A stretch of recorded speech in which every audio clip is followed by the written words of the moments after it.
the first to know Nsem-Pii TV. For the parliamentary appointment committee, say na one averte the acting Chief Justice Paul Baffoe Boni. Now wabaye the next Chief Justice of the Republic of Ghana.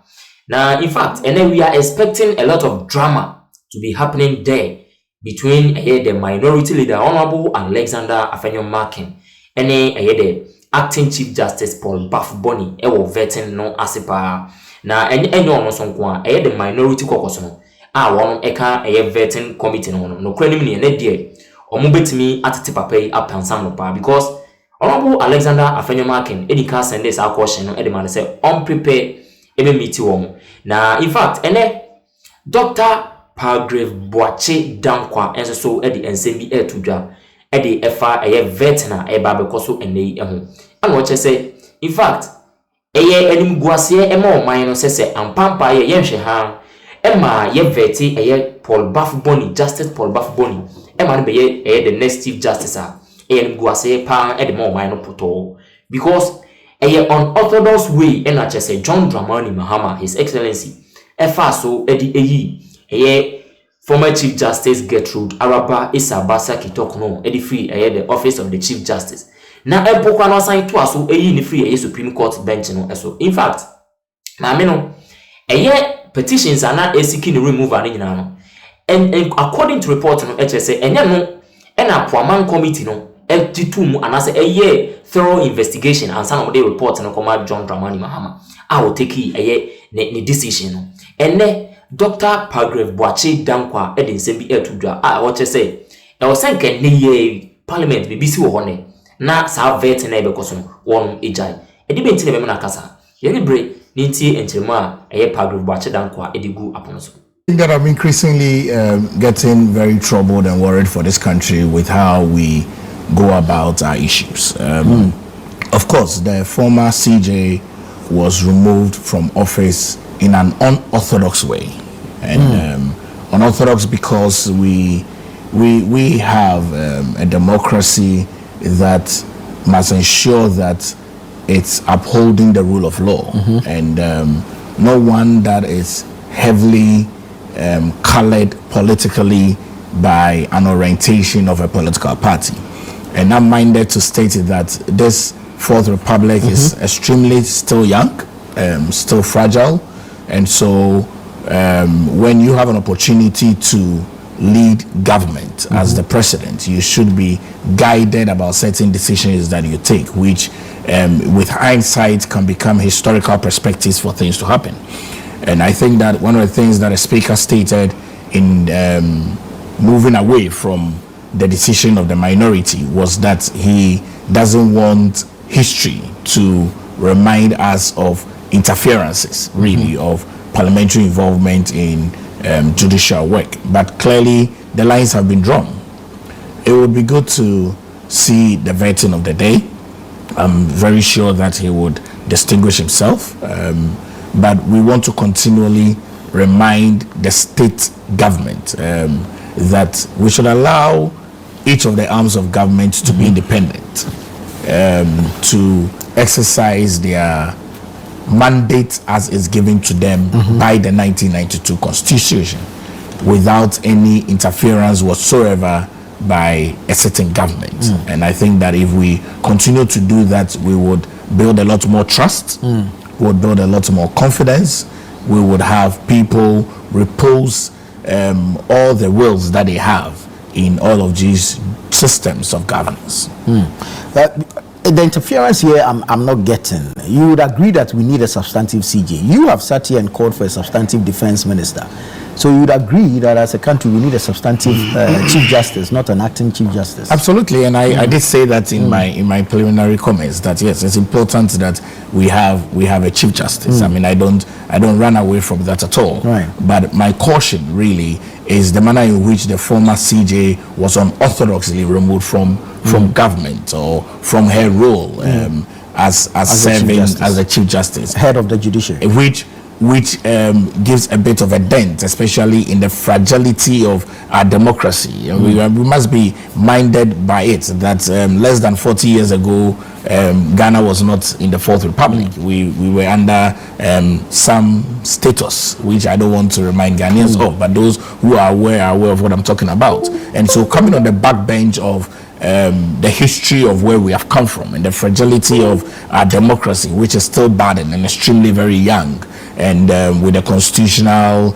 committees that has been set in place for the review of some statuses in the committee, it would have been good for the sitting president to have been guided by such historical antecedents and paced his decision with the removal of the former CJ. But as it is, I mean, I'm sure that the acting CJ would pass his vetting. I'm certain that he would be sworn in, but it is important that in the discharge of his duties, he is guided about the independence of the judiciary and ensure that whatever cases that comes to the court, it is the judge that is on trial.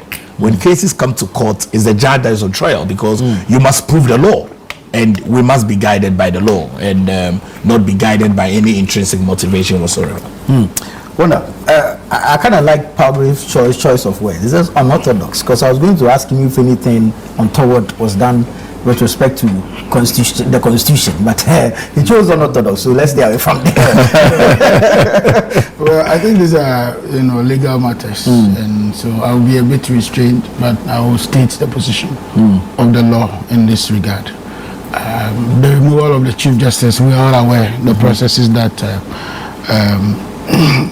brought that to bear, and so far we haven't had anybody question the legitimacy of the removal or the illegality that has been committed. We've had emotional outbursts, we've had people having divergent views and all that, but that is not the law. And if you want to go by our own dictum, the law means the law. And if you take inspiration from Giela and Kassman in 1973, he established 3 grounds on which you can challenge a decision of this nature. One, he talks about you must show a prima facie evidence that is incontrovertible, that what has been done is illegal, is wrong, and that an injustice has been committed. 2, you must also show that there will be irreparable harm caused to the claimant, or in this case the Chief Justice, if the process goes ahead. And finally, we have to look at what they call the balance of convenience.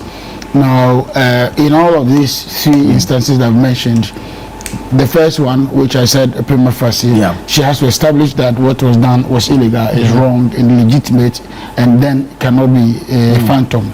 Number 2, irreparable harm. You must also prove to the court that if the processes go ahead and we're able to find an appointment, a new person appointed, it causes you harm, and the harm must also be put on what we call the balance of convenience.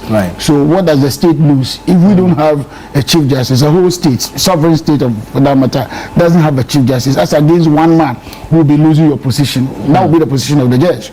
Because it's going to be, what does the state lose? What do you lose? And if what you are losing, can there be a compensation for it? If the process even eventually turns out that it was wrong, who can compensate you? You lose nothing. But for a whole state, for a sovereign nation like Ghana, as a country, not to have a Chief Justice is more a difficult matter than your personal position. Then the last one is what we call the balance of trade. So the balance of trade goes hand in hand with the irreparable harm that you want to. And if you look at on the strength of the case, you find out that it doesn't wash. That's why it has been thrown out by the court before they are going ahead with the other. Because they tried to put an injunction which didn't work out, and Fenyimakin is just appealing to the emotions of parliamentarians and all that.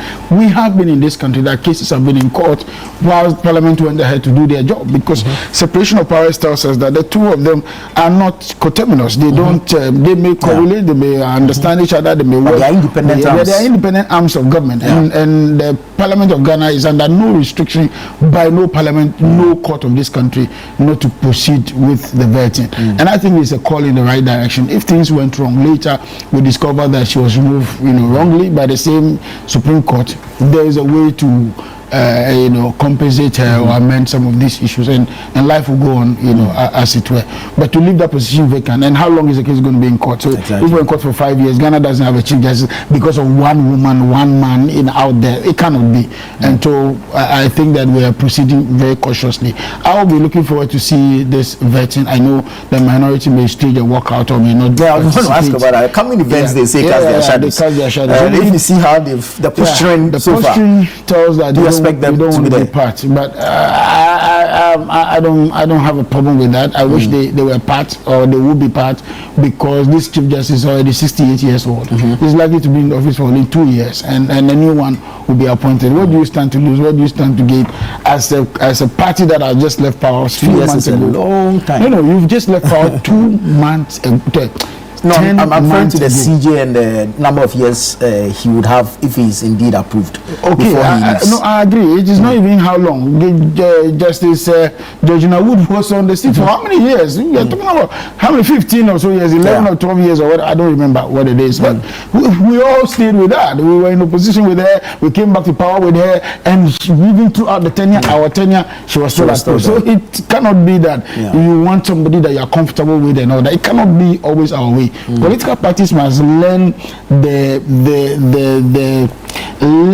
skill and the wisdom of working with people, even if they don't disagree. Listen, I tell people that this business about unity in Africa is just a waste of everybody's time. I always say that we don't need to be united, do anything. We only need unity of purpose. For instance, even in the Bible, when they were building the Tower of Babel, they didn't say they were united. The Bible said this thing the people have imagined to do. That means that they came together to do it, not because of unity, but they had a purpose, they had a goal. So unity without purpose is of no relevance in our daily doings and leadings and all that. And so I think that the MPP should be more concentrated on the issues of governance in this country, on the issues of law, on the issues of democracy, on the issues of bread and butter and all that. Then Ghanaians can begin to see them again as one political party that is serious enough, that is ready and prepared, perhaps waiting in opposition to one day ever come to the reins of power. But the antagonism, the late Dr. Amanibu Ama used to have a very constant refrain, and he said that it's organize and don't antagonize. Organize, don't agonize. So I take inspiration from that, and I think the MVP should take inspiration from that and learn to work with people. It cannot be the case that everybody must pander to your whims and caprices at all times. It cannot be the case that everybody must be at your beck and call. It cannot be the case that everybody must be and right, even in the MPP, sometimes you can see that they hate dissenting opinion. In the days past, when you had the likes of Afoko, Sami Crab, you like the likes of Japan and all that, you see how they were hounded out of office. And almost everybody who speaks their mind in the MPP tends to be hounded for one reason or the other. Look at even their own, parliamentary elections at the moment, presidential primaries and all what is happening now. You speak your mind and they hound you out. You speak your mind now. You don't see that in the NDC. At least we tolerate. At least to a large extent, we are more tolerant a party than they are. Journalists even have to flee out of this country because of the MPP's understanding of politics and how it should be.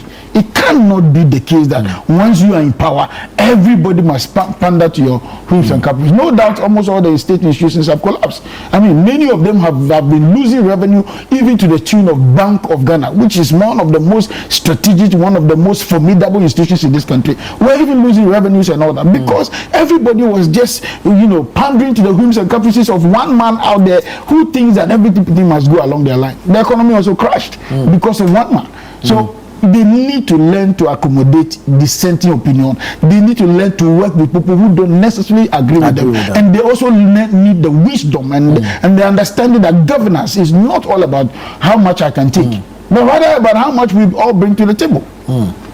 But if they believe in their position, should they necessarily... I do not have a problem believing in your position, but don't make everybody look as though whatever was done was so wrong. Until the court makes a determination, what is your hurry? Why are you bundling all of us into the state that we should understand that this is how it should be? Because you have an opinion. Somebody also has an opinion. Would you accept that we all have opinion and then move on? Then we wait for the court system to bring out the fact. Now, all of a sudden, the MPP is against even the EC. Have you observed that? Their commentary, the public commentary lately has to do that the EC is bogus, the EC is this. few months ago, this is the party that was praising the same electoral commission. So it